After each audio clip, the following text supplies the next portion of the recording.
the study of soils for this year being 50 years, I would say the most enjoyable part of it is because you get a chance to help so many people, and it isn't just a matter of talking, it's a matter of saying, well, here's what the test, we do tests and take a look at the soils and what they are and say, here's what the tests show, this is what needs to be done. And the real thing that drives the passion is because people call you up and say, this is really working, this is makes farming fun again, things like that. I don't think I could find a job in the world more enjoyable than what I have a chance to do.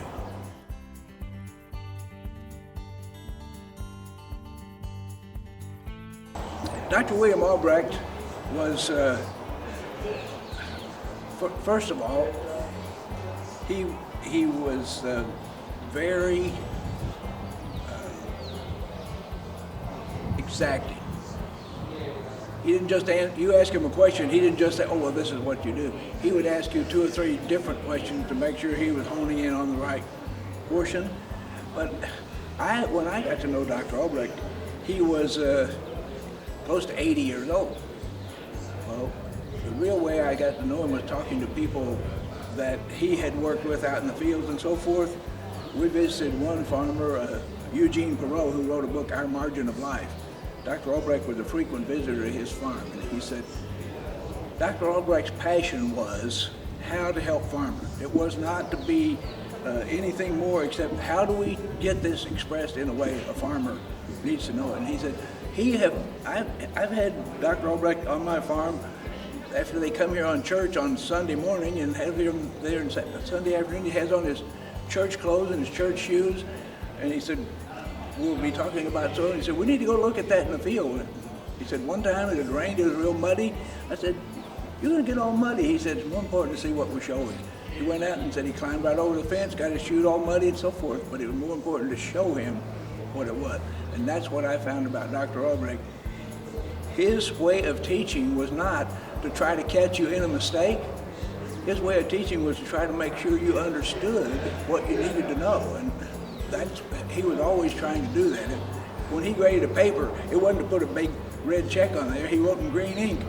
And if you didn't quite get it, he'd write down, did you consider this, or this or this, or whatever. So what stood out to me about Dr. Albrecht was he was a very intelligent man, but he also was, his real desire was to help the soil and to help the farmers do the best job.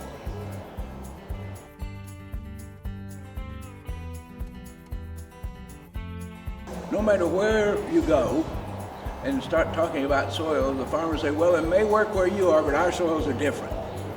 And the first comment that I'll make is, every farmer, how many farmers have one soil on their farm? They have many different soils.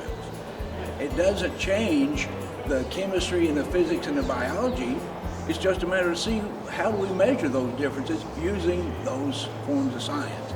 So all over the world, most people think, well, maybe it works where you are. What we've found is the big thing that determines whether it works or not is not the soil. It's well, what you're trying to grow stand the weather condition, the cold or the wet or the dry or the hot.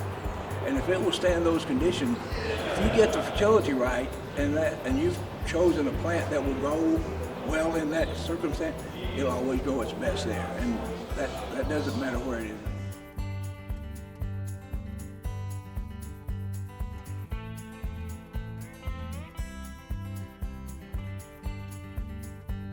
Education is the most important portion.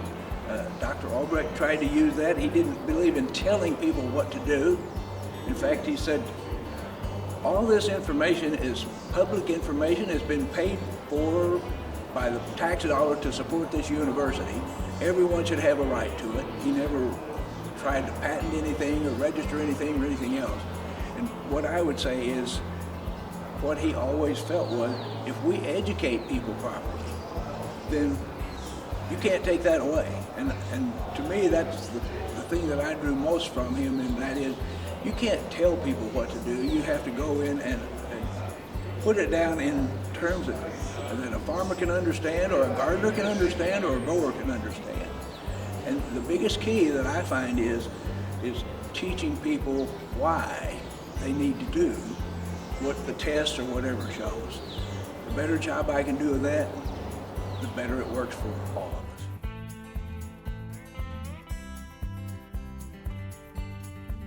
us.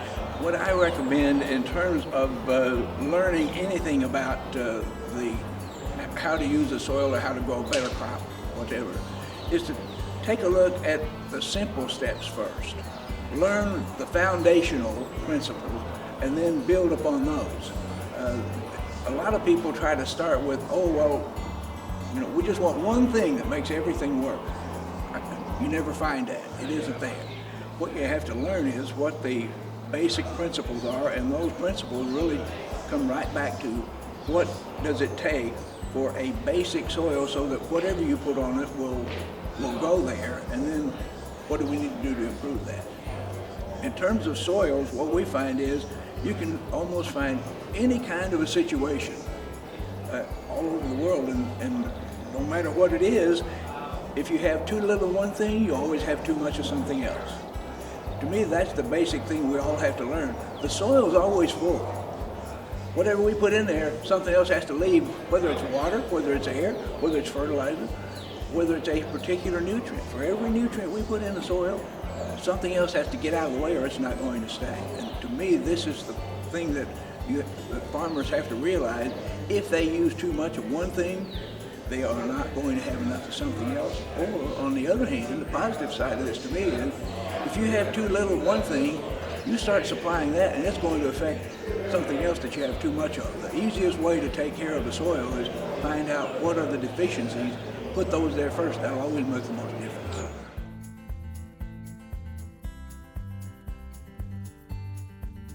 Anytime you look at a soil, first of all, I would say I can probably count on my two hands the soils I've looked at and told a farmer, oh, there's nothing we can tell you to do to make this soil better. Because there are so many different facets of those soils. And so the first thing that I tell a farmer is, how many years have you been putting just a few, like in nitrogen, phosphorus, potassium, maybe some sulfur and limestone? How many years have you been putting that and not paying any attention to everything else? So if you're going to start looking at correcting a soil, it's going to cost probably a lot more money normally than what you're going to say is my fertilizer budget. So then we need a system to say, okay, for the crop that's going to be grown there, this is the most limiting factor. You should spend your money on that first. And then this is number two, this is number three. And when your fertilizer budget runs out, that's where you stop. At least you spent your money where it will make the most difference. But in terms of overall, what we'll tell a farmer is to expect, normally it's going to take 2 or 3 years just to get some of the basic things right. Once in a while, there's a soil that you can straighten out in a year. But more often than not, we'll tell a farmer it's going to be somewhere between 5 years and 10 years, depending on what your fertilizer budget is and how far off the soils are. One of the best clients I have started with this in 1980. It took him 15 years to get what he had excesses in the soil, to get that out using the fertilizer budget he had. But in the end, when he finally got there, he said, these are the best crops we've ever grown. But in the meantime, he didn't spend so much money. We used the budget that he had in order to get there. So again, that's a hard question to answer. It takes time, and I tell people, if you got enough money to spend, most soil we can probably get right in 1 or 2 years. But there are some things you just can't justify in terms of how much it would cost as compared to how much increase in your yield it's going to make, so that if you need an immediate result.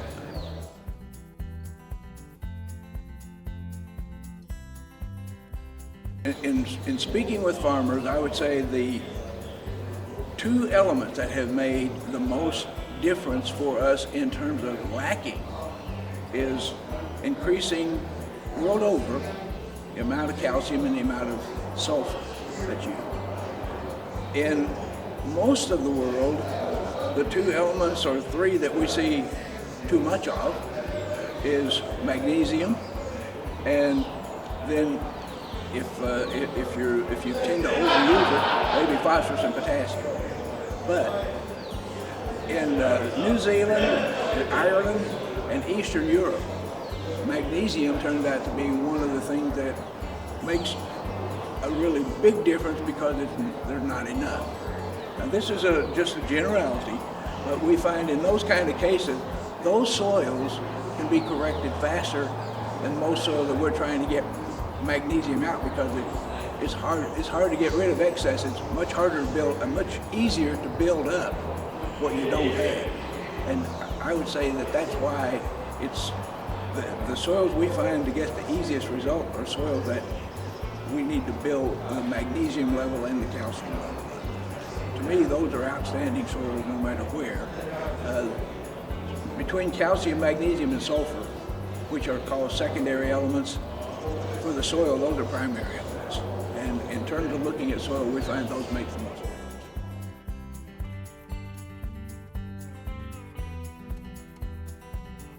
First of all, I'd say I don't think most farmers in New Zealand realize how beneficial it is to have, there's only one dolomite mine in all of New Zealand. And if it weren't here, we'd have to bring it from somewhere else. But dolomitic limestone, as long as you can stand the calcium and put on the magnesium, there's not another dolomitic limestone that I've seen in the world that works as fast at supplying the magnesium as Golden Bay dolomite. This is not just trying to say, oh, this is a great product or something like that, but really and truly, most magnesium, most dolomite, the magnesium in that dolomite, the first year you can get a crop response, but you don't see anything on the soil test. The second and third years when you see it. Golden Bay dolomite works so quickly that you can measure an increase in magnesium after the first year and after the second year. That means it's working much faster, and for the price, dolomite, no matter where you are in the world, is the most efficient or most price efficient way to build magnesium.